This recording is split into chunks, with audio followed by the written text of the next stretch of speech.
Oh my goodness, I'm Max Garcia, and we are talking about one of the most adrenaline shows and flat out compelling shows on Quibi, and that's The Most Dangerous Game. I think there's going to be a season 2, but I really don't know if there should be a season 2. Anyway, season 1 has Liam Hemsworth starring as Dodge, with kind of the moderator being Christoph Waltz playing Miles. Both of them, beautiful acting throughout this whole show. Beautiful. And what they're kind of playing into is this humans hunt humans game. And that's kind of a sketchy plot. How are you going to make this interesting? Are you sure going to create some intense moment, but are you going to really bring the watcher into the story and rooting for the character?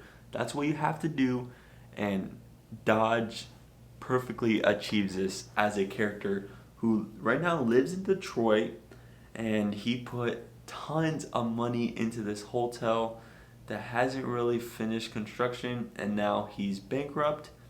And then he realizes he has this brain tumor, which we find out later in a weird plot twist that doesn't really get completely resolved, but it was a good attempt at a plot twist, that he apparently has brain cancer and he's going to die very soon.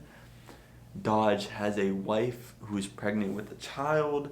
He also has a friend named Luger who kind of betrays him but then doesn't, and we never really get closure on his character. Not the best. So since Dodge doesn't really have any money, broke as a joke, he's about to die, he's like, I'm going to get some insurance for the people who don't have any insurance.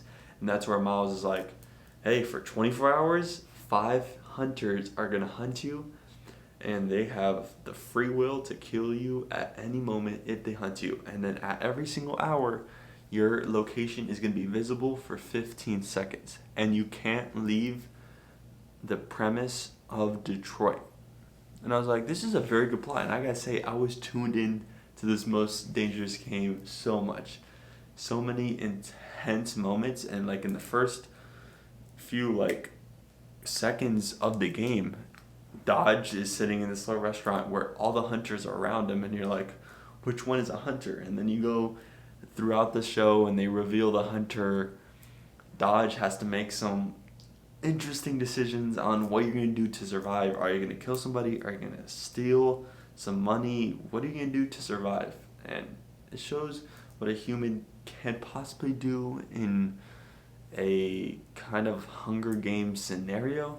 That's what Dodge finds himself in The Most Dangerous Game. I really did like it. The sports Detroit Flyers scene could have been done a little bit better, but there's this really cool moment where it's like the radio that's speaking, oh, we're down to the very last moments. Who's gonna go to the edge of their effort to claim this game? And it's going, that little A-roll audio clip is going over B-roll of Dodge kind of being worried on how he's gonna survive. And one thing I didn't like in that little scene is that Dodge is near this little arena, so that when all the people get released, he's gonna just kind of mix in with the crowd and he steals a jersey. But they all come out at once. I don't know if you've ever been to a sports game, but that's not how it happens. It's kind of just a slow trickle, trickle, trickle, and then it's a huge wave. So I would have liked to seen that little trickle, trickle, and then just not this huge weird wave coming out all at once. I didn't really like that scene too much from that standpoint, but the A-roll audio over that B-roll, beautiful. And then talking about that Luger plot twist, apparently Miles and Luger were working together to kind of set up Dodge to play this game, because Dodge actually doesn't have a tumor. The whole hospital examination was a fraud. But Dodge still needs a lot of money. And by the way, with the game, you get an increasing amount of money for every hour that you're alive. So in the first hour, it's just 100,000. But then by the time you survive all 24 hours, you get $25 million. And one thing that I would have liked to see is how Dodge battled sleep, but he pretty easily stayed awake, and Detroit was apparently really active at 2 a.m., 3 a.m., 4 a.m., just sending out ships for boat tours. Interesting. The Hunters, you got this like female karate person, you got this like Alabama hunter, you got this professional Englishman, and then you got this Wakandan African accent man who eventually dies.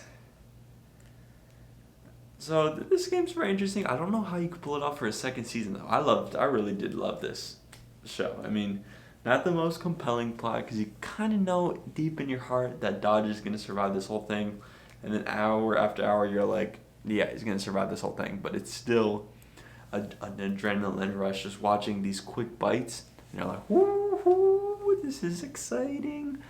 So I'm going to give it an 8.0.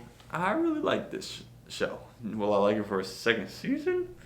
Are you still going to have Liam Hemsworth like actor in there? Because Liam Hemsworth was great. Chris Hemsworth's brother kept up to that standard, I do have to say. So that's the most dangerous game, and that's it. Make sure you bless and peace out.